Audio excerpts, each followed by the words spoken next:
Messieurs, ravis de vous retrouver en direct de notre plateau télé Milipol, Salon international de la sécurité des États, où nous évoquons un certain nombre de sujets depuis le début de cette édition. Évidemment, ici on parle innovation, on parle industrie, et là on va parler également d'autonomie retrouvée en termes de sécurité.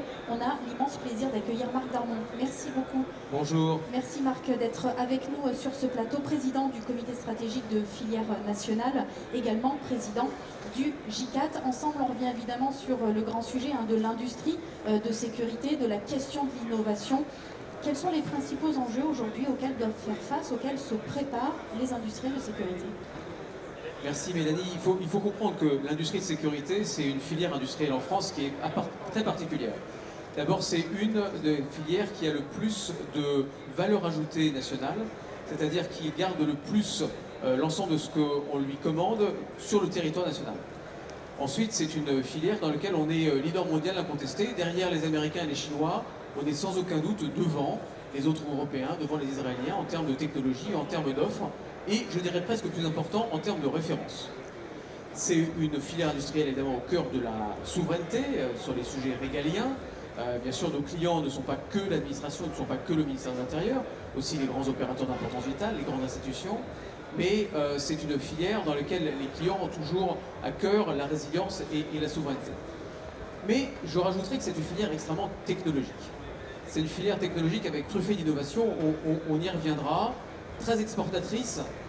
Si je veux donner quelques chiffres, juste pour comprendre, donc c'est à peu près 160 000 emplois extrêmement qualifiés, c'est 40 milliards de chiffre d'affaires, et pour simplifier, sur 3 tiers, il y a un tiers de sécurité physique, je dirais, des vêtements de protection, des casques, des boucliers, des véhicules de protection, des véhicules de sécurité, des hélicoptères, des capacités de protection physique des sites.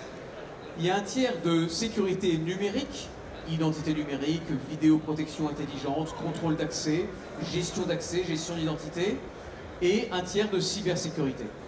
Et même si ces 3 tiers ont l'air disjoints, en fait, il y a un énorme continuum entre ces 3-là. Et c'est une industrie extrêmement cohérente. D'ailleurs, la plupart de nos entreprises sont sur 2 ou 3 de ces piliers. C'est plus de 2000 entreprises, 90 grandes entreprises, dont 5 ou 6 leaders mondiaux, 90 ETI et à peu près 1800 PME et start-up. Alors, vous l'avez évoqué, il y a évidemment beaucoup d'innovation. Vous parliez notamment de PME. On sait que c'est le cœur innovant, soutenu par les grands maîtres d'œuvre, et donc là, plus les ETI et les grands groupes que vous évoquez, qui structurent cette filière collectivement. De quelle innovation parle-t-on dans cette filière de sécurité? C'est une filière qui a la chance de cumuler 2 types d'innovations. D'abord, elle intègre l'ensemble des innovations de la high-tech. Que ce soit les normes Internet et les normes 6G, l'intelligence artificielle, le traitement massif de données, la blockchain, le monde virtuel et la réalité virtuelle. Elle intègre toutes ces technologies pour faire des solutions exploitables, pour freiner le passage à l'acte, pour gérer les crises. Mais aussi, c'est une filière dans laquelle elle a ses propres types d'innovation en termes de biométrie, de cybersécurité, de détection d'événements anormaux. Et donc elle cumule les 2 types d'innovation. Ce qui est important de comprendre, et c'est une des raisons pour lesquelles la France et l'industrie française est un des leaders mondiaux, c'est que dans ces sujets d'innovation, qui sont des sujets d'innovation tech, la France n'a pas à rougir de par son intérêt dans les sciences dures, dans sa force en sciences et la force de ses ingénieurs, son système d'enseignement supérieur, son nombre de prix Nobel et de médailles Fields. Tout ça est cohérent avec le fait qu'on soit bon dans cette industrie qui est extrêmement technologique. Alors malgré tout, toutes ces forces, et il y a beaucoup de défis qui restent à relever. Le contexte dans lequel nous évoluons, à la fois tendu et complexe, range forcément les choses, pas forcément plus difficiles, mais nécessite une adaptation permanente de cette filière. Comment est-ce que vous adressez ces défis? Quels sont-ils aujourd'hui? Alors d'abord, je crois que tout le monde a bien compris qu'effectivement la menace, que ce soit dans le domaine de la sécurité pure et dure et de l'antiterrorisme ou la cybermenace, ont cru de façon accélérée ces dernières années. Ce qui demande aux industriels, mais aussi aux gens qui veulent se protéger, un investissement qui lui aussi s'est accéléré. Donc ça, c'est une notion importante. Moi, personnellement, je viens à Milipol depuis plus de 30 ans. Ce salon ne ressemble plus du tout à ce qu'il était au début. On avait quand même beaucoup de systèmes de protection il y a 30 ans. Aujourd'hui, tous les stands sont complètement numériques et font preuve de cette accélération dont je parlais qui vient aussi de l'accélération de la menace. Si j'en reste sur la menace cyber, la menace dans le cyberespace, elle croît de façon presque exponentielle pour trois raisons. D'abord, le numérique qui est dans toute notre vie, lui aussi, il commence à être présent partout, y compris dans les systèmes qui étaient purement matériels et purement hardware avant. La seconde chose, et c'est important de le dire, les cyberattaquants se sont extrêmement professionnalisés. Ils font des attaques de type quasi militaire, avec de la préparation, avec de la conjugaison des effets, et une façon quasi professionnelle dans beaucoup de cas. Et puis la troisième raison, on l'a tous en tête en ce moment au moins depuis 2 ans, c'est que la tension internationale, la tension géopolitique augmente le risque de fragilité dans le domaine cyber ou de cyberattaque. Et inversement, donc du coup, les industriels doivent trouver des solutions pour se protéger contre ces nouveaux types de menaces, que ce soit des attaques générées par Generative AI, que ce soit des attaques menées avec 3 ou 4 coups d'avance, dans lequel il faut se faire aider nous aussi par de l'intelligence artificielle, par de la prédiction et par d'autres méthodes. Un contexte géopolitique délicat, vous l'avez évoqué, des conflits qui se passent, alors évidemment le Proche-Orient actuellement, l'Ukraine évidemment aux portes de l'Europe, ce qui nous a d'ailleurs rappelé ici sur le continent européen quelque part cette nécessité aussi de renforcer notre autonomie, autonomie stratégique évidemment. La crise Covid avait rappelé aussi un certain nombre de sujets, et puis le pendant qui est la réindustrialisation, c'est aujourd'hui au cœur de la politique nationale. Comment est-ce que cette filière adresse cette dimension? Comment est-ce qu'elle est impactée? Évidemment, le sujet de la réindustrialisation, de la maîtrise de notre supply chain nationale est extrêmement prenante dans le domaine de la défense. On comprend bien pourquoi, être capable de maîtriser son rythme de production, sa maîtrise totale en France, même lorsqu'on a des morceaux qui venaient de la part de chez les Alliés.